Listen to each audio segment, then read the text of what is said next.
yield back. All right, Mr. Reichert.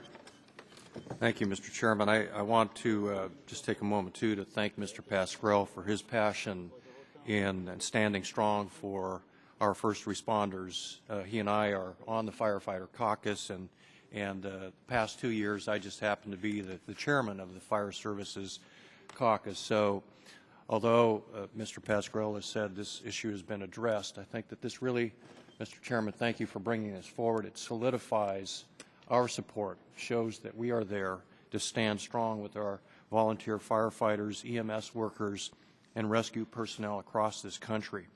I've had the opportunity to work side by side with these folks. In fact, back in 1972 or 73, somewhere back during that period of time, I was attacked and my throat was cut with a butcher knife, and it was a volunteer EMS worker who came to my rescue and took me to the hospital.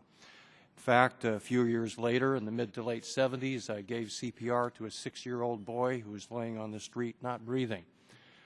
Boy, was I glad to see a volunteer EMS worker come to my aid, take that young man to the hospital, and he is alive, was alive back then. I don't know if he's alive today. We've lost contact. But I've seen how these people work in our community. It is so important for us to support them. They run toward danger, just like I did back when I was a police officer in the Seattle area for the King County Sheriff's Office. That's why I'm pleased today we're holding this markup, and I want to thank my colleague, Mr. Barletta, for sponsoring this bill.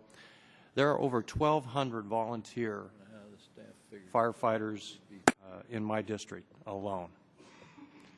Just think about the numbers across this country and about the devastating effect that Obamacare would have on them if volunteers are counted as employees under the employer mandate.